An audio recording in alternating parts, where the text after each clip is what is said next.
Tak ahoj Veronika. V dnešnom podcaste by som rada privítala Veroniku Gundašovú, ktorá sa aktívne venuje výstavám, má chovateľskú stanicu s krásnymi kavaliermi. Vítaj Veronika. Ahojte, zdravím všetkých poslucháčov. Volám sa Veronika Gundašová. Moja srdcovka je plemeno Cavalier King Charles Španiel a moja chovateľská stanica sa volá Boubedone. Áno, presne tento dlhý názov som si ja nevedela zapamätať. Veronika sa aktívne teda venuje výstavám aj so svojimi krásnymi hafanmi a sú držiteľmi veľa titulov. A vedela by si nám priblížiť pre takého lajka, napríklad ako som ja, čo je to výstava a aké teda druhy výstav poznáme? Takže výstava je taká prehliadka krásy, hodnotí sa, či daný jedinec odpoveda štandardu plemena.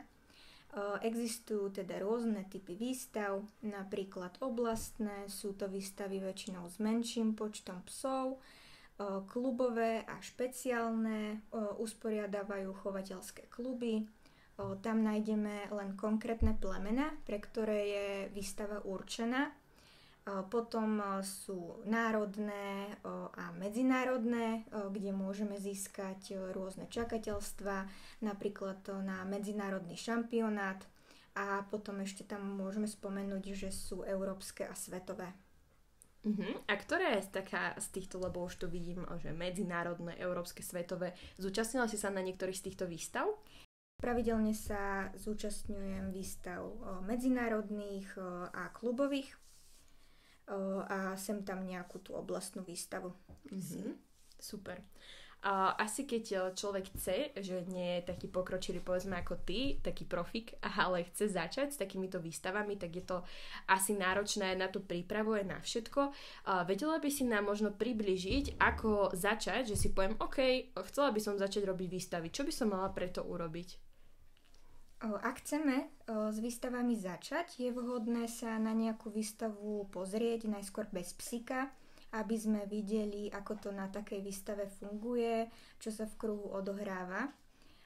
Zhruba sa tam od psa očakáva, že prejde po obvode kruhu, prejde tam a späť, čiže od rozhodcu a zase späť k rozhodcovi a niektorý rozhodca nás môže poslať do tzv. Trojuholníku. Čiže tak, aby videl rozhodca psa z boku, spredu a zozadu. Ďalšia vec, ktorú rozhodca bude chcieť vidieť, sú zuby, takže aj na to by sme mali svojho psa predom pripraviť. Rozhodca psa aj prehmatáva, menšie plemená sú pri prehmatávaní na stole. Na stôl takisto musíme psa pripraviť. Tam je väčšinou problém, že si psi spoja stôl s veterinárnym stolom a odmietajú nám stať v postoji. Ale ja mám takú vychytávku, že samé zlé veci u veterinára robíme na rukách. Napríklad ak vakcinujeme, tak to robíme na rukách, tak aby stôl bola tá najlepšia vec na svete, na ktorej sa dostávajú len odmeny. Čiže človek, keď v podstate je taký like, tak keď chce začať, mohol by sa obrátiť na niekoho takého, ako si ty, alebo treba tam určite strašne veľa vedomostí, ktoré musí človek ovládať, aj to, ako sa o toho psíka starať, ako sa starať o seba, ako sa vôbec pripraviť. Ako vieme toto zabezpečiť? V dnešnej dobe existuje veľa výstavných kurzov, na ktoré sa môžeme prihlásiť a kde nám pomôžu, ako by sme teda mali psíka vystaviť a ako by sme ho mali na výstavu pripraviť. Pes je na tréningu v kontakte aj s inými psami, tak ako na ozajstnej výstave. No a ideálne je psíka pripravovať už od toho šteniacieho veku, aby si zvykol na ruch výstavy a že na výstavnom vodítku sa chodí trošku inak ako na tom klasickom vodítku na prechádzke. No a napríklad rušivé prostredie, aké je na výstave v hale, si môžeme zatiaľ nahradiť napríklad nákupným centrom a psíka tam brávať, trénovať pomedzi ľudí a na výstavnom vodítku. Takže keď máme všetko natrénované, vieme, ako to bude na výstave predbiehať, našli sme si nejakú, ktorá sa nám páči a chceli by sme sa jej zúčastniť, ako sa tam dokážeme prihlásiť? Keď už sme si vybrali, na akú výstavu pôjdeme, musíme sa na ňu aj predom prihlásiť. Nájdeme si propozície k danej výstave, kde sú vypísané všetky potrebné informácie, teda kde a kedy sa výstava koná, aké tituly môžeme získať, cez ktorý portál sa môžeme prihlásiť. Sú tam uvedené uzavierky prihlášok, s každou teda uzavierkou cena za prihlásenie rastie. Potom na prihláške máme na výber rôzne triedy, ktoré sú podľa veku, čo je trieda mladšieho dorastu do 6 mesiacov, trieda dorastu od 6 do 9 mesiacov, trieda mladých od 9 do 18 mesiacov, trieda stredná od 15 do 24 mesiacov, trieda otvorená od 15 mesiacov a posledná je trieda veteránov od 8 rokov. A už ak náš pes je nejaký šampión, môžeme ho prihlásiť do triedy šampiónov alebo trieda pracovná, do ktorej môžeme prihlásiť psa, ktorý má splnenú skúšku. OK, tak toto by bolo niečo z takých teoretických vecí, ktoré musíme ovládať, z takých administratívnych. Čo ale keď v podstate už sa na tú výstavu chystáme, ako máme pripraviť seba, alebo skôr, čo si máme so sebou zobrať, alebo čo bezvýhradne na tú výstavu potrebujeme, aby sme sa im mohli zúčastniť? Budeme potrebovať psa s PP, teda s preukazom pôvodu. Bez neho to teda nejde. Výstavné vodítko, na trhu nájdeme rôzne typy, vodítko musíme prispôsobiť plemenu a farbe psa, tak aby farba vodítka bola čo najpodobnejšia ako farba srsti. Potom si so sebou vezmeme vstupný list, ktorý nám príde na e-mail týždeň pred výstavou a doma si ho vytlačíme. Potom si vezmeme ešte očkovací preukaz s platným očkovaním a samozrejme dobrú náladu. OK, tak to je super. Na výstavu teda musíme určite pripraviť aj seba, nielen psíka. Ako sa na takú výstavu napríklad pripravuješ ty alebo všeobecne každý psovod, ktorý tam ide? Na výstavu upravujeme teda nielen psa, ale aj seba.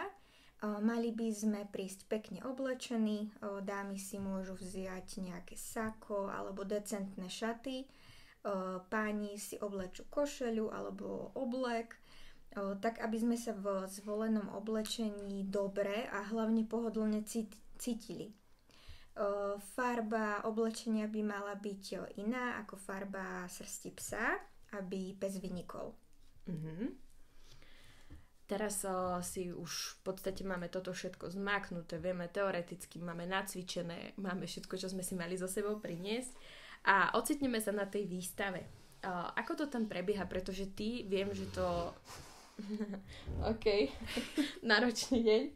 Ty viem, že to vidíš nielen z toho pohľadu človeka, ktorý na tie výstavy chodí a aktívne bojuje o tie tituly, ale aj toho, povedzme, rozhodcu, môžem to tak povedať, nie rozhodcu, ale zapisovateľa, pamätám si to správne? Áno, je to zapisovateľ.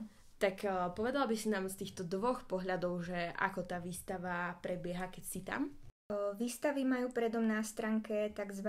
Minikatalóg, kde si môžeme pozrieť časový rozpis a číslo nášho kruhu.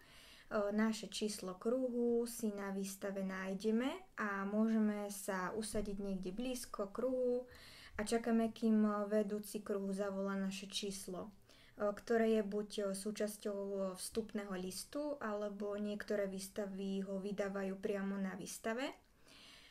Číslo si teda pripneme po našej ľavej strane, tak aby ho personál kruhu, aj ten zapisovateľ, aj vedúci kruhu dobre videl. Psa do kruhu vedieme po ľavej strane a pohybujeme sa v kruhu podľa inštrukcií rozhodcu. Rozhodca zhodnotí psa v pohybe a v postoji, pozrie sa na chrup, hodnotí sa napríklad formát tela, línia chrbtu, postavenie končatín, hmatom zhodnotí osvalenie a silu kostry a samozrejme akú kvalitu má srsť. Po posúdení psa dostaneme posudok a v ňom nám zapíše známku a titul, ktorý náš pes dostal. No a aj keby sme teda s výsledkom neboli spokojní a nebol by podľa našich predstav, vôbec nemusíme byť sklamaní. Každou výstavou nadobúdame nové skúsenosti a k tomu ešte pribúdajú aj nové priateľstva. Nakoniec je to príjemne strávený čas na výstave medzi priateľmi. Tak to je veľmi pekná myšlienka na záver. Ja ti ďakujem, Veronika, a teším sa na ďalšiu časť s tebou a na ďalšiu časť sa môžu tešiť aj naši poslucháči. A ja veľmi pekne ďakujem.